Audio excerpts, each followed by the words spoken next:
Singapore. Testing. Can everyone hear me?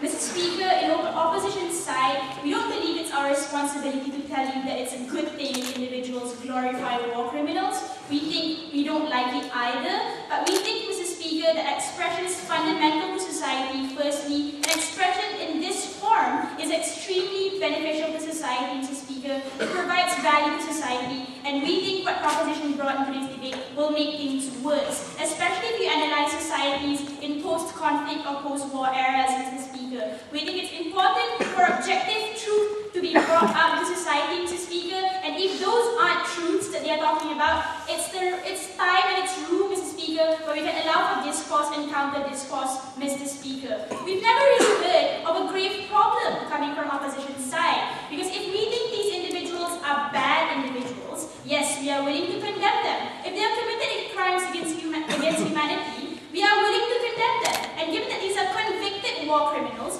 we have already condemned them, Mr. Speaker. We don't think there is a problem against Mr. Speaker generally saying that war criminals are good or bad. But we think, Mr. Speaker, what their model does, especially given the context of how we set it up, yes, Stalin and Hitler weren't even convicted criminals, but let's assume that they successfully established their case and actually talked about war criminals, Mr. Speaker.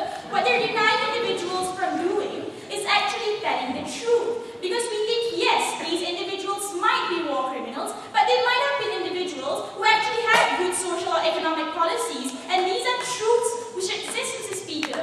Even if they are not truths that exist in society, these are views that individuals within society have, and we think it's important for these views to come about, and for these views to be, Mr. Speaker, check and balance against the voice of the society, not automatically suppressing them, Mr. Speaker, and automatically placing a judgment on whether these views are right or wrong. He says this, right? Expression is a means and not an end. Yeah, that's why we allow that needs to happen, so we can have an end, Mr. Speaker. We think we place high value with the freedom of expression. Only in extreme cases do we disallow it.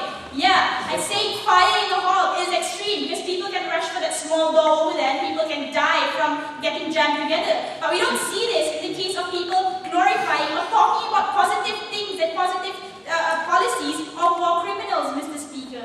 He says this, the dangers are two. Firstly, these individuals are individuals who face fierce national pride and they want to shake away the shame. That's why they say good things, Mr. Speaker. They think this will revitalize all conflicts. Firstly, this is highly unlikely. If these individuals have faced trials, Mr. Speaker, in which the entire international community, or at least the community within those areas, have come up and gone through a due process and said, this individual did bad things. The society condemns these bad things, Mr. Speaker. We don't think this small voice of people who want to say, oh, I'm proud of my grandfather, will actually overwhelm this, Mr. Speaker. We think these people are also condemned. But secondly, Mr. Speaker, if these voices exist, there is a strong need to respond to them, Mr. Speaker. And if we know these voices exist, we think this is what steps up public condemnation of these individuals. This is what, Mr. Speaker, what has actually happened within society.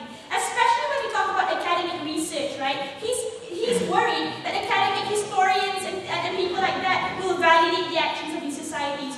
Well, no, we don't think so. We think individuals can differentiate what people talk about within academia, Mr. Speaker, and also the bad things that these individuals have done. Because we think, Mr. Speaker, especially in the realm of academia, we think these are individuals who assess the actions of these individuals to create the totality of the picture, Mr. Speaker, and we think it's important, especially, to realize within academia that it's a value, Mr. Speaker, to acknowledge if these individuals have done positive things, we think they have done positive things. It is the truth. It still, Mr. Speaker, is something completely detached to whether or not he has done war crimes or killed individuals, something we think individuals won't easily forget.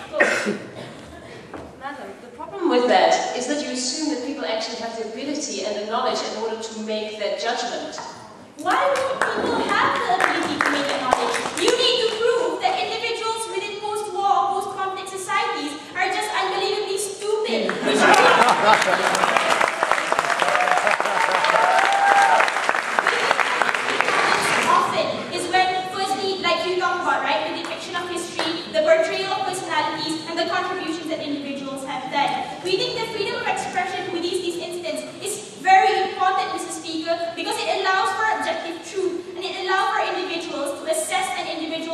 question in its totality. We have to acknowledge, Mr. Speaker, that there are two sides to every story, and there exist people who are on the other side as well. We think the views of these individuals, Mr. Speaker, cannot be curtailed on firstly, because it's a legitimate point of view. If he says this person has done certain things, he probably has done so, Mr. Speaker. It's the truth. But secondly, Mr. Speaker, we think automatic suppression of these views is doing the exact same things these war criminals were doing onto the society during the time of their reign, Mr. Speaker. They're taking on what people should say. They're telling, Mr. Speaker, what people should or should not think. We think individuals should be left to their own free will to decide from the information that exists within this, Mr. Speaker. We think it's extremely important. There's a high value to it in post-conflict society, Mr. Speaker, because we don't think these trials are enough to return justice to society. Society needs to be able to evaluate, Mr. Speaker, and think for themselves that this is something that we want to condemn as well. That can only happen in a realm where you allow individuals to express their views. Why is it important, Mr. Speaker?